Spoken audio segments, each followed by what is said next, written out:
My name is Judy and I'm an addict. Hi. Woo-hoo. Welcome to our Messages Hope Workshop of WCNA 31. Oh, I already got that part. Can we please open the meeting with a moment of silence, followed by the Serenity Prayer.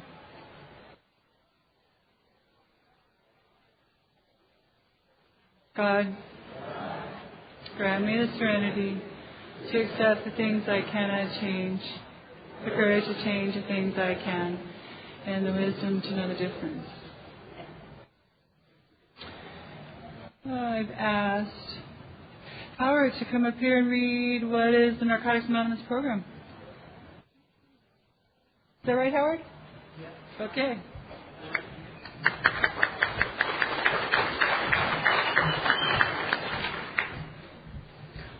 Hi, my name's Howard, I'm an addict. What is the Narcotics Anonymous program? NA is a non-profit fellowship or society of men and women for whom drugs have become a major problem. We are recovering addicts who meet regularly to help each other stay clean. This is a program of complete abstinence from all drugs. There is only one requirement for membership, the desire to stop using. We suggest that you keep an open mind and give yourself a break. Our program is a set of principles written so simply that we can follow them in our daily lives. The most important thing about them is that they work. There are no strings attached to NA. We are not affiliated with any other organisations. We have no initiation fees or dues, no pledges to sign, no promises to make to anyone. We are not connected with any political, religious or law enforcement groups and are under no surveillance at any time. Anyone may join us, regardless of age, race, sexual identity, creed, religion, or lack of religion. We are not interested in what or how much you used or who your connections were, what you have done in the past, how much or how little you have, but only in what you want to do about your problem and how we can help. The newcomer is the most important person at any meeting because we can only keep what we have by giving it away. We have learned from our group experience that those who keep coming to our meetings regularly stay clean.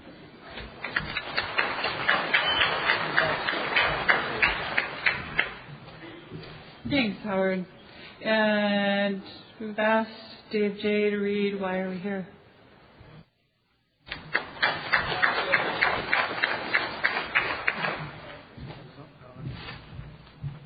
My name's Dave, I'm an addict. Why are we here? Before coming to the Fellowship of NA, we could not manage our own lives. We could not live and enjoy life as other people do.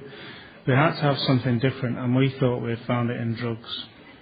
We placed their use ahead of the welfare of our families, our wives, husbands and our children. We had to have drugs at all costs. We did many people great harm, but most of all we harmed ourselves.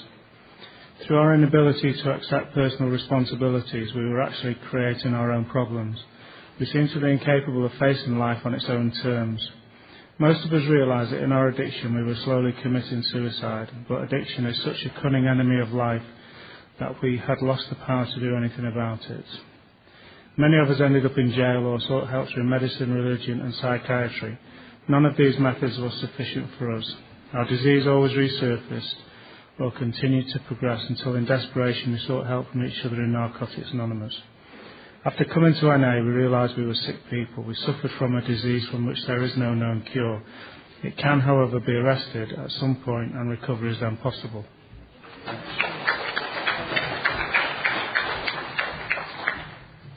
Okay, thanks, Dave. At this time, I would like to introduce our speaker, whom I've just met. I have the honor and the pleasure of introducing Sean T. from the United Kingdom.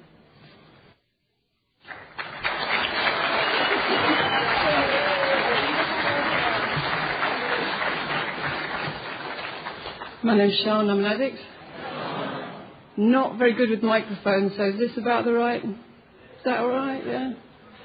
You know that thing where you say to yourself, what's the worst thing that can happen to you before you're going to share? I did get an insight into that a couple of years ago. It was a work thing, not an NA thing. It was this conference in London. There were lots of people there I wanted to impress, these psychiatrists, these psychologists. And I got up to do this, and I had a mic in front of me like this.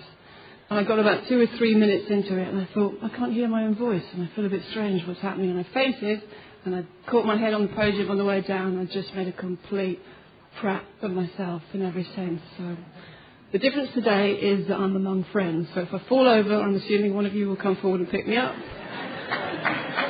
Mike will do that for me. And if I need to sit down, I'll sit down. But it is a real pleasure, a real honour to be here. What I get when I'm walking around this convention in terms of energy and diversity and recovery is just a miracle. It's a real privilege to be here.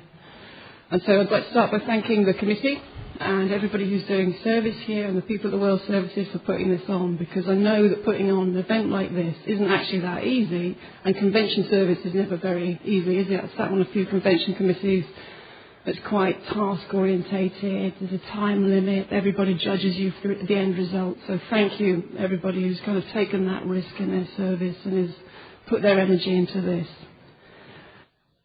And I guess the other thing that's probably at the back of a lot of people's minds is what's happening elsewhere. I mean, probably like a lot of you, I've been in my hotel room and I've been watching the images of just appalling suffering for people who are affected by the flood, and I've been looking at that, and I've been going outside, and I've been on the beach, and I've been thinking, how do we make sense of this? How do we make sense of the fact that those human beings are undergoing that, and we're here, and we're in the sunlight? So it's kind of, I don't know how you feel about this, but I'd just like to start if we just take a few seconds and send those people a bit of our energy and a bit of our love and ask for their protection.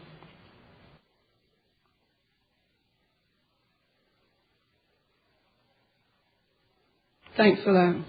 Because I guess watching those people or watching what they are needing to do in order to survive at the minute, what it's brought home to me again is somehow we have to make sense of our life on this planet, and it's an inexplicable mystery. We live, we die, we have to come to terms somehow with what exists in the middle. And for me, if I hadn't heard the Narcotics Anonymous message of hope, I would have just used drugs till I died, because for me, the use of drugs and my addiction was my means of escaping my humanity, was my means of escaping suffering. And I guess it seems to me that all of my life, that 20 years of using, was just focused on that desire to escape. And the other thing I'm struck by here is, I come from Britain. I come from a very small part of the fellowship in northeast England, and the area that I do service at is about 100 miles long, 75 miles wide. And in that area, despite the fact that we've just had an intensive period of growth over the last few years, there are maybe 28 meetings. So there's a lot of towns there and even cities where there are people who are living and dying with their addiction, who don't have the luck to walk into a room full of people like you and get this message of hope, who haven't yet had that great joy come to them. And I suppose the other thing I was thinking is, walking around here, everything looks so well organised, doesn't it? It looks so self-assured. It would be very easy to stand back from it and think, this doesn't need me in order to survive. This fellowship doesn't need me to put anything into it at all. Look, there's lots of other people kind of doing it for me. Where I recover, I really don't have that luxury. We know that unless we do it, there won't be anybody else to do it. And my personal belief is that everybody that sits in this room today is absolutely crucial to the continued growth and strength of this fellowship. And we've all been given this fantastic gift. We've all been given this message of hope. We can all go and say to another addict, a using addict, you don't need to die of this disease. And that's a real privilege, I think. The other thing I feel, to be completely frank, is I feel a bit bewildered, I feel a bit disorientated. It was a long flight to get here. This is the longest journey I've made in my life, in more senses than one. And the last thing I did before I left my house was turn off the central heating, because although it's August in Britain, it's still cold. So I got here on Sunday night in my jeans and my boots and my winter vest and my jumper and my jacket. And I walked out of the airport and I thought, oh my God, what's going on here? It's night and it's still warm. And I've really had that sense of walking along the beach, walking under that blue sky, seeing that amazing ocean out there, and that sense of I've been spared to enjoy this when so much of my life was lived in the darkness and lived in despair. I can't have been spared for this for no reason. It must be for something. And for me, I think that's to carry our message. I'm just going to briefly touch on my using. I know it's a bit boring. We've all done it. We all know what it entails. But unless you kind of go back and revisit that stuff, you don't really have a sense of where you've come from. And I used for 20 years. The first time I got drunk, I was 11. And paradoxically, what I remember feeling at that point was that I discovered a great source of hope. Because I discovered the thing that was going to make my life on planet Earth possible. I discovered the thing that was going to make the pain, the fear, the shame, the difficulty and the suffering of being human go away. And I took that and I ran with it, and very quickly I was addicted to lots and lots of drugs. It doesn't really matter which drugs does it. I mean, personally, I like the drugs that made me unconscious. I liked not being in my body. I liked not being conscious of my body. I saw my body as a kind of means for people to harm or to hurt me. So I like to be as little present in it as possible. There was another kind of hope in my addiction that wasn't realised, and that was that the use of drugs would somehow reveal something to me important about what it was to be human. And so to that end, in the first few years, I also took truckloads of the drugs that, make you have hallucinations and so on, with the belief that if I pushed myself through the process of sanity and I came out the other side into madness, something very important would be illuminated for me about what it is to be human. And that was, somebody else has tried that method. Did it work for you? It really didn't work for me. It was a total dead end. But the majority of my using really was very repetitive, very boring. People tend to leave that out, don't they? Just mind-numbingly boring, and touched by the presence of death. Nearly all of my contemporaries that I used with are now dead, and they died of a variety of things. They died of HIV. And when I started injecting, we didn't know about HIV. Hepatitis C was a gleam in some lab technician's eye. Nobody had heard of either disease. So they died of that. They died of septicemia. They died of overdose. They died of the casual kind of violence that goes with the street. And sometimes I think they died because they had no hope. They just lost hope. I'm thinking about, I don't know, I haven't thought about this woman for years. I had a friend in London called Delia, very gentle, kind of intelligent, nice woman. And what it said on her death certificate was that she died of heart failure as a result of septicemia because of her injecting. What she actually died of was because she'd lost hope. And I saw that light fade from her eyes in the last few months of her life. She'd lost any hope that there was something better for her than she knew, which was the daily life of a using addict. She died because she hadn't heard our message. And she died in a city where there's more NA meetings in the UK than there are anywhere else. So as we sit here and we kind of are with each other and we've survived, and that's something to be celebrated above everything else, what I've also got in my mind, and I know this is a bit of a kind of bleak thought, but it is the truth, is that there's somebody dying out there because they haven't heard this yet. Yeah, what can I say? Using is shit. And all the stuff that happens to you when you're outside of the social contract somehow, when you're on the street, happened to me. It's what happens outside of this fellowship is that the strong tend to prey on the weak, and so all of the stuff that goes with the street, like being beaten or being raped, being imprisoned, also happened to me. And I guess I'm not the only person in this room to have had those experiences. One of the things I really love about Narcotics Anonymous is that we turn that on its head. You go anywhere else, you go to any business or you go to any political forum, the most important person in any room is the most important person. Here, the most important person in any room is the most fragile, is the most vulnerable, is the newcomer. And I think in that we've created something that is fantastically special, because it doesn't really happen anywhere else. Very, very last bit of my using. I want to mention my mum. Hope you don't mind, guys. I kind of find myself returning to my relationship with my mum a lot. I really love my mum. I adored her. She was my favourite person. She's very loving, very generous, very kind, very optimistic. I'm Welsh, and the Welsh have got this saying, man gwyn, man droy, which means white place up ahead, which means kind of something good is about to happen. And despite the fact that she'd had very difficult life and a lot of very hard things had happened to her. She never lost her ability to have faith in other human beings, and she never lost her sense that something good was going to happen. In the last 10 years of my using, she got diagnosed with breast cancer, and she didn't get very competently treated, and she went about 5 years, I guess, from that diagnosis to her death. And in that 5 years, we tried everything that we could think of to prolong her life. We went to all the oncologists, we went to all the faith healers, we met some really loopy people, but none of it worked. And the kind of terrible irony for me looking back on that is that this was a human being that I loved the most and the bestest and the most deeply. And I was trying to be there for her, but I was also a using addict. So in that 5-year period, I was also in prison for supply for some of the time. As she was seeking life, I was on a daily basis shooting a kind of slow motion suicide into my veins. Well, not into my veins because I'd run out of them by then, but I was working against the purposes of life.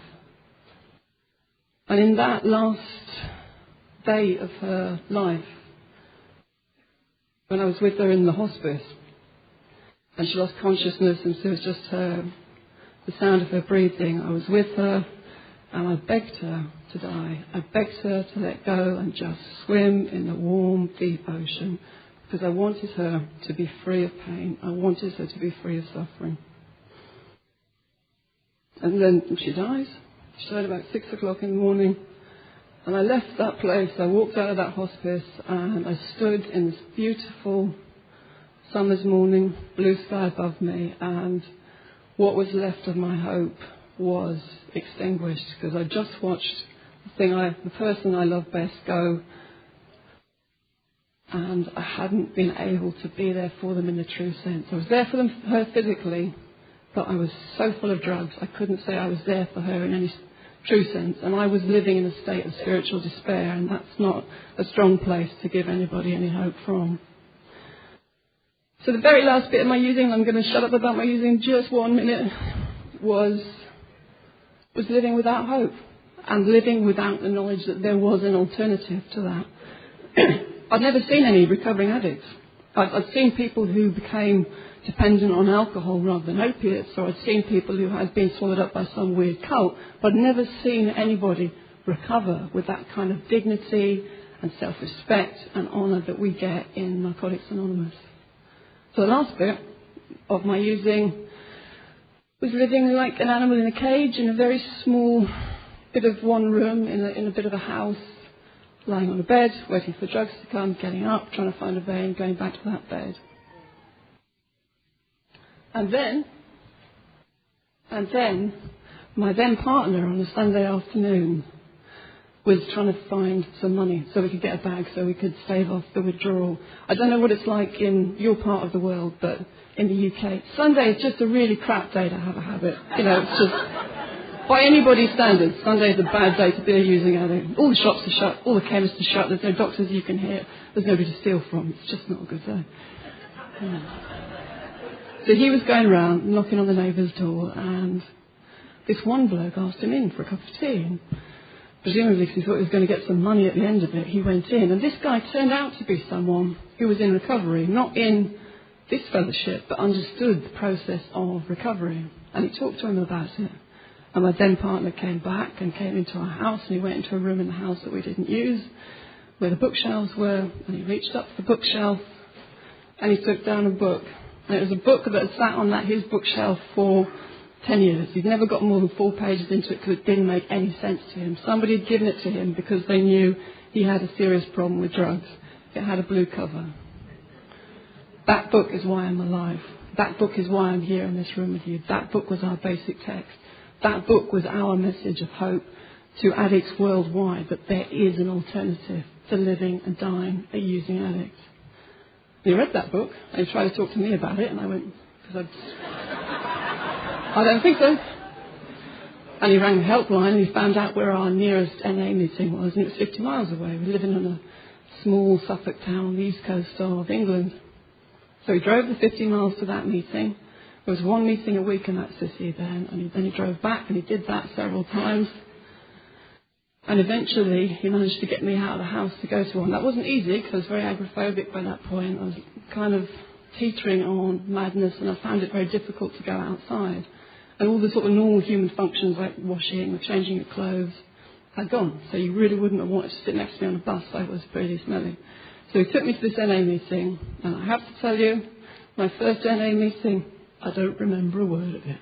I sat there with my head on the table, and I drooled throughout all of it. What I do remember was this very nice, attractive, well-dressed blonde woman coming up to me at the end of it and saying, "Keep coming back, you're in the right place." And that really surprised me. Nobody said to me anymore, "Keep coming back." What they tended to say was, "Never darken my doors anymore." For very good reasons. And that woman was very kind to me. I was a using addict. She'd never seen me before. She didn't know me from Adam. She offered to have me in her house to detox. I mean, I went there. I lasted an hour and a half before I made the rescue me phone call. But the point was, she was prepared to reach out to somebody with whom there were no guarantees, who could have robbed away her video and TV. She was prepared to reach out. And I think two of the greatest gifts that NA have given me has been the gift of remembering and the gift of identification. Now, ask anybody who knows about the human brain, and they'll tell you that what we're programmed to do is forget pain. Presumably, this is nature's way of making sure that one morning we don't all wake up and collectively slash our wrists. But anyway, we are designed to forget pain. If I don't have a program of recovery, I forget the pain am I using, and I use again. The gift of identification is a really precious gift. Because ever since that first woman said to me, "Keep coming back, you're in the right place," throughout all the hundreds of meetings I've sat through, I've never not seen the newcomer come in the door dirty, dependent, despairing, mad, and not seeing myself. Because that's exactly how I was when I came in. I had nothing, and I was given everything. And that's a great gift. When I came in through the treatment door, I ended up going to a 12-step treatment centre, which was a real piece of luck in the UK. There aren't that many 12-step treatment centres, and funding for them is actually quite hard to get. And I ended up, having therapy and all that stuff. And that was useful to me, but I have to say, for me, the dynamic means of change hasn't been treatment, hasn't been therapy. It's been the 12 steps of Narcotics Anonymous. And in that step one, I found a great paradox waiting for me, that to become free, I had to accept that I'm unfree. There are limitations to what I can do. I have a physical, mental, emotional, and spiritual disease. Physically, I can't control my use of drugs, whatever cocktail I try and use. Mentally, I am prone to obsessive, repetitive, negative thinking. If I don't have a program to stand between me and that, I live in a small cage. And I know what that looks like, because my oldest brother has this disease, but he hasn't used for a long time. He doesn't have a program of recovery. What he has instead is an obsessive compulsive order to kind of keep him feeling that there is some element of control left in his life. And his life is a small cage of resentment and of fear, and it's not an attractive place to be. Abstinence without recovery, to me, looks like a very cold country. I don't want to go there. Emotionally, I have a disease which means that my feelings tend to be pride, resentment, and fear, the holy trinity of my main character defects. Without a program, I'm left completely alone. Spiritually, and I'm really hoping I'm not alone with this, I'm completely self-centered. Is there anybody else here who's completely self-centered? Thank you. What a kind thing to do. I'm not alone with this. How fantastic. Yeah, complete and utter monstrous selfishness is my nature unless something intervenes. And for me, the thing that's really done that has been the process of service. In service, I've had a chance to transcend myself, to forget myself, to work for the greater good. And somebody gave me a nice image for that at the start of my recovery. They said it was like this mountain lake. The rain fell on the mountain. It was this beautiful, clear streams ran into this lake. And this lake was full of clear, sparkling, pristine water. And it was all the good things that you got from the steps. You get to save your life. You get to renew your relationships. You get to become healthy in many different ways. But unless there's an outlet from that lake, unless there's a stream moving out of it as well as feeding into it, that water becomes dark and stagnant and stale. And I think that's certainly true to my experience. And we sum that up with that You've got to give it away to keep it. Another great spiritual paradox. We give it away, we get more back, which is pretty neat, really, isn't it?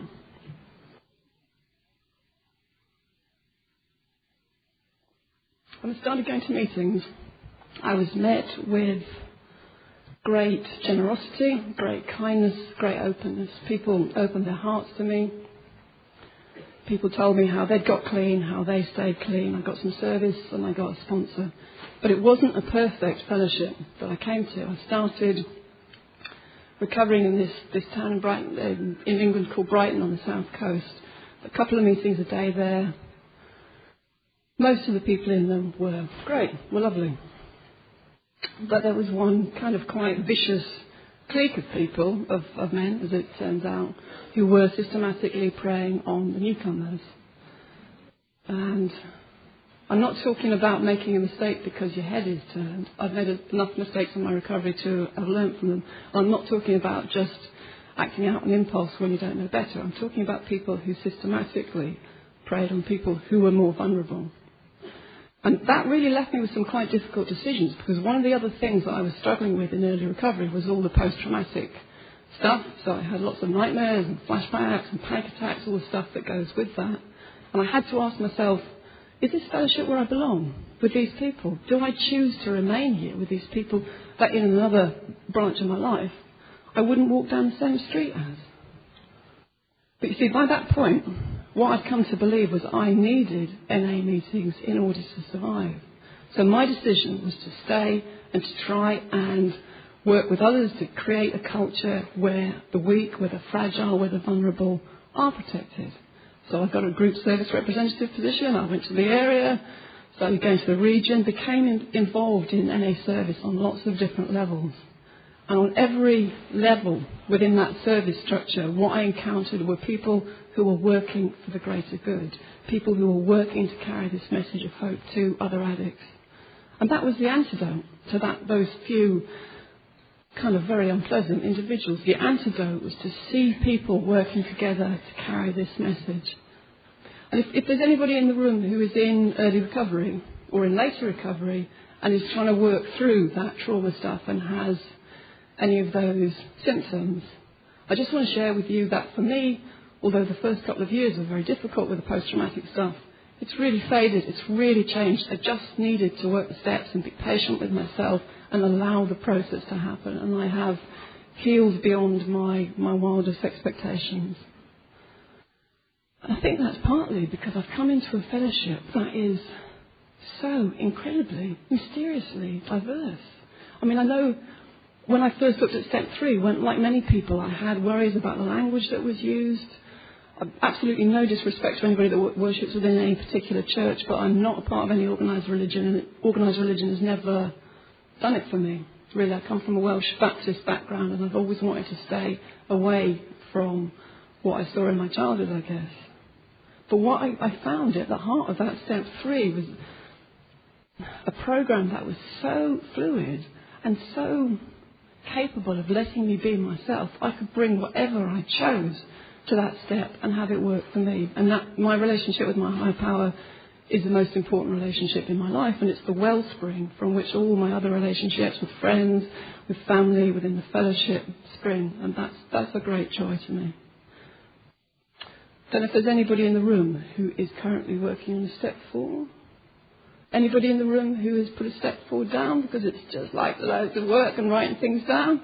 Oh, thank you for putting your hand up. I think that was brave. I just want to, it is loads of work, there's no two ways about it, but I just want to kind of say to people that if you can get over that hump of writing all the bloody stuff down, there's such a great freedom in all the steps, but in that particular step, because you get to face your light and you get to face your shadow and you get to accept both.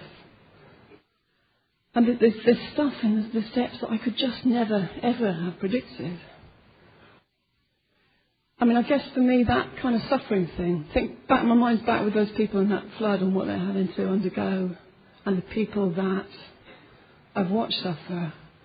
When I came into recovery, I kind of thought that there was an exemption clause somewhere, that if you came into recovery, you did the right thing, you got a sponsor, you got service, went to loads of meetings, you would be exempt from really profound suffering. And of course, this was a mistake, you're not.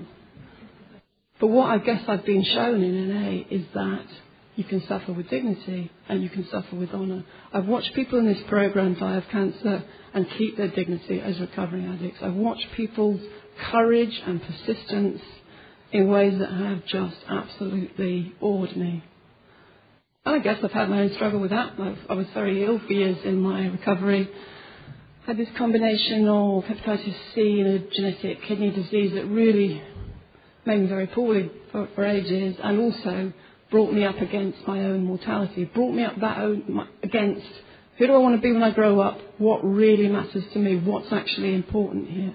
And when I got right down to it, my needs were very simple, they were very straightforward. I just wanted to be able to live with love, to be able to live with some honour, to carry the message to the addict that still suffers. And that was all really, when you got right down to it, that I needed. But I needed this program to show that to me. I needed this program to show me that suffering is normal. It's a normal part of the human condition. All you have the choice over is how you respond to it. And I don't know about you, but when I go into the rooms, it's not about being judgmental, it's about making judgments. I like to look at what works for people. And I've looked at my own experience and asked myself, what works for me? And it strikes me that there's a few different levels of recovery. You come in and you can go to loads of meetings, which is fantastic. And if you go to loads of meetings, you'll get a place to belong, you'll get loads of new friends. Go to enough meetings, you probably get and stay clean. Brilliant.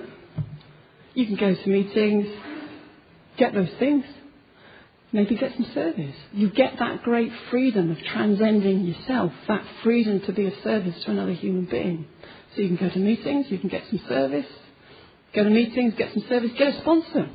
Choose maybe for the first time in your life a free relationship in which you're picking the other person, and that other person, maybe if you're lucky, if they're the right person, can give you wisdom, guidance, unconditional love. So you can go to meetings, you can get this great new place to belong, you can get to stay clean, you can get some service, get to transcend yourself, get a sponsor, get that wonderful, durable relationship that is the heartbeat of this fellowship. Fantastic. I have to tell you, my experience is you can do all three of those things, but if you don't work the steps in tandem with it, it will be like watching your recovery in black and white on a TV with bad reception. That's my experience. The difference between recovery with the steps and recovery without the steps is the difference between watching that fuzzy picture flicker on that TV or running out of your house in the morning and plunging into the ocean.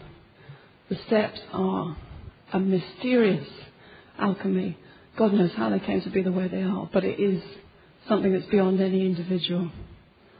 And it was only through the process of working through the steps, actually more than once, that different stuff was revealed to me. The first time I got to my step 8 and my step 9, I discovered something that I was completely and totally unaware of. A very important fact about me, and that fact was that I still had hatred in my heart. I still had a black stone of hatred in my heart, and that affected all of my human relationships. And that hatred was for men that had raped me as an adult and a particular individual who had sexually abused me for a long time as a child. And that hatred was a very powerful attachment. Hatred is as powerful an attachment as love. It draws you to the object that you feel it for. I only came across this when I looked at that question that says, what would get in the way of me making these amends? Not because I thought I owed these men amends. I didn't, and I still don't. But there was something about the idea of seeking other people's forgiveness that brought all this stuff to the fore.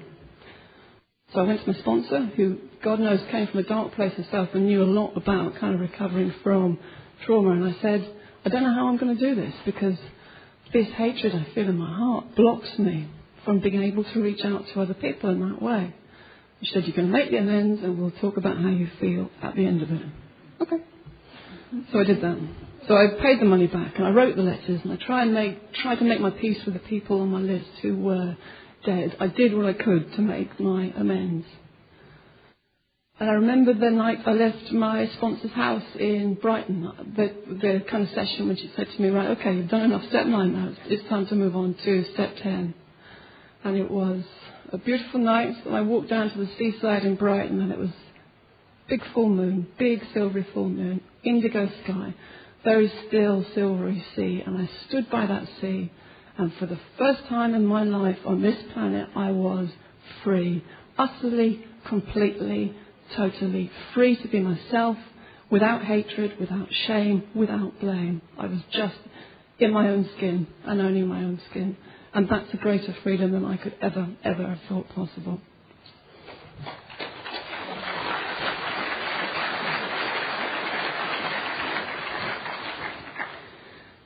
From that freedom have come so many others. What it gave me was the freedom to love, to give and receive love more fully. And that just has transformed everything. Now when I look at my family, I don't see the stick people caricatures that I'd spent my life blaming in my addiction. I honour them. They're imperfect. They've got their own problems. But they've done their best by me. I honour them as my family.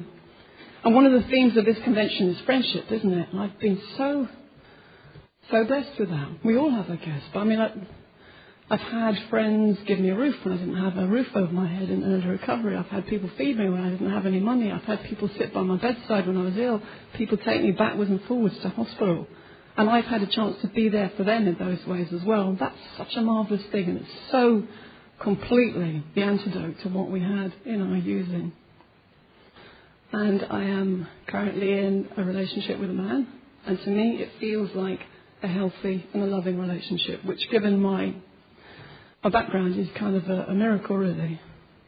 And for me also, it's a relationship of equals. It's not based on dependence. It's not based on compulsion. And I feel very lucky to have this man in my life. He's a man that combines great strength with great tenderness, and I honour him. And I've moved beyond the need to blame any gender for my suffering. We are all human, and that's what unites us. I was sitting with him the other day. I was on the North Welsh coast, a very beautiful place called Blackrock Sands, which is this headland of rock that juts out into the sea. And we were sitting there, and it was briefly and unseasonably warm for England. So we just had T-shirts on and everything. It was very exciting. And we were sitting with our backs to the rock and just feeling the warmth of the rock and watching the breeze ruffle the grass and looking out at the sea. And there was just a mass, like here really, this mass of silver gold movement. And what I felt in that moment was that I was in the right place with the right person at the right time, and I felt complete and utter peace and stillness. And that wouldn't be possible, even for a second, without the message of Narcotics Anonymous and what the steps have done for me, for all of us. And I have hope that more moments like that will be revealed to me. I mean, life is complicated. Life has suffering attached to it. This is a given, but it also has moments like that. And one of my great hopes in the program is that it's a spiral, not a linear path. It's not like, wow, it's a straight line, I've worked the steps, now I'm better. Right, that's it, what happens next? It's a spiral. You always keep coming back to yourself. Recovery is an unexplored country full of mystery. There's always something else to learn. And that's a marvellous thing. That's a marvellous thing. And yet, somehow, that is inextricably linked with our responsibility. I mean, I don't know why. I went for 20 years in my using thinking that freedom was about having no limits. No, with freedom comes responsibility. And if you look around the world and you see what people have to endure when they fight for their freedom, the basic freedoms, to clean water, to worship how they choose, to vote, you watch what people go through for that. How could I have ever thought that my addiction was going to be solved without me taking responsibility, without me struggling for that? And for me, that responsibility is to carry the message that nobody, anywhere, need die of this disease. There is a simple, practical alternative here, and we've all got it. Isn't that amazing? Everybody in this room is capable of saving another human being's life. Not because you're doctors or paramedics or we've got expert training, but because we reach into our hearts, we use our own experience, and we carry this message. Everybody in this room is capable of saving another human being's life. And unless everybody in this room wants to save another human's life, this fellowship will not thrive. Solid and self-assured as it looks, existed for 50 years, blink of an eye in historical time. 50 years from now, they may look back at us and say, thank God they kept their nerve, thank God they kept opening these meetings in places where there were no meetings, thank God they kept their home groups going. They may look at us and say, thank God that they reached out their hands to us over time so addicts can continue to recover from this disease. And thinking about my little meetings in the northeast of England, I mean, honestly, if we get 6 of us, we feel really, really lucky, yeah? So it would be me, 2 other kind of service diehards. There'll be the literature on the table, there'll be the mad newcomer, another mad newcomer if we're lucky. But it only takes one. It only takes one newcomer to walk in the door and to hear the same message that I was given when I walked in. Keep coming back, you're in the right place. And a human life can be utterly and totally transformed. I don't know who's familiar with the story of Pandora. Yeah, it's a Greek myth. And there's this chick called Pandora, using an Americanism there. Did you notice the way I just slipped it in? You wouldn't know I was from the UK, would you? There's this chick, right, yeah, called Pandora, and there's a box in front of her, and somebody said to her, Pandora, whatever you do, don't open the bloody box. So naturally, Pandora opens the box, and out of the box flies all the things that we struggle with. Death, war, disease, famine, all these things fly out of the box and infect humanity. And she's sitting by the box and she's utterly broken at what she's done. She's got her head in her hands. And the last silvery little creature to climb out of the box says, Pandora, I'm the last thing in the box and I'm hope. And I'm going to give you what you need to endure all of this stuff. It's a great story. It's a very misogynist story, and I'm completely with Pandora. If somebody put a box in front of me and said, don't open the box, the first thing I would do as soon as their back is turned is open the box, of course. Who wouldn't? But the point is, without hope, we don't thrive, we don't grow, we don't prosper, we don't recover. And another nice image my sponsor gave me, and I've got a great sponsor and I've got great sponsees, and that relationship is core to my recovery, is that of a minefield. That we come into recovery and we face this minefield, and it's mined with our character defects and our pain and our fear and our compulsions and all of that stuff. And that unless another human being traces their footsteps back through their own minefield and reaches out their hand, we are unlikely to be able to cross that minefield. We're unlikely to be able to move on into recovery. And here we are. Every one of us in this room has their own minefield, has their own pain, has their own set of stuff that they've survived despite all the odds. Everybody in this room is a miracle. If you counted up the number of times all of us should be dead and added it up, you'd come up with an astronomical figure. Everybody in this room has this precious gift. Just like that silvery creature that came out of Pandora's box, we've all got this gift, and it's hope.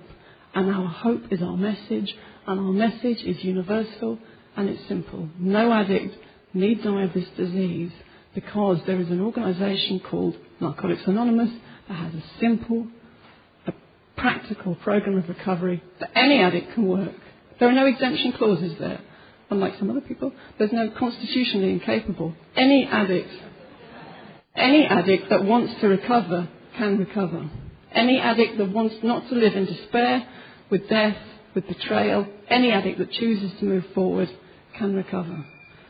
And that's what we've got here. And that's what I got here. And that's what I got for free. That happened to me once, I was actually speaking and my mobile phone rang. It was really bad. And it wasn't even for me. It was the wrong number.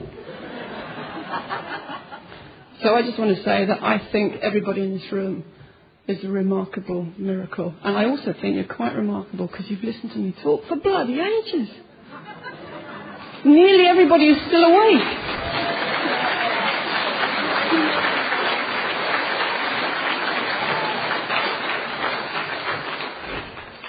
So thank you, and I hope the light shines on you. I've really enjoyed it. Thanks.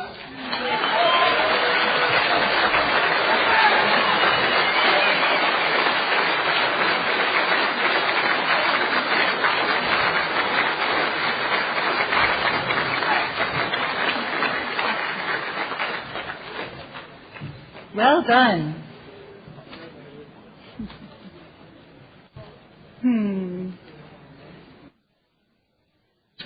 Well, thanks for participating in recovery with us in this room today. And can we give one more hand to Sean for sharing?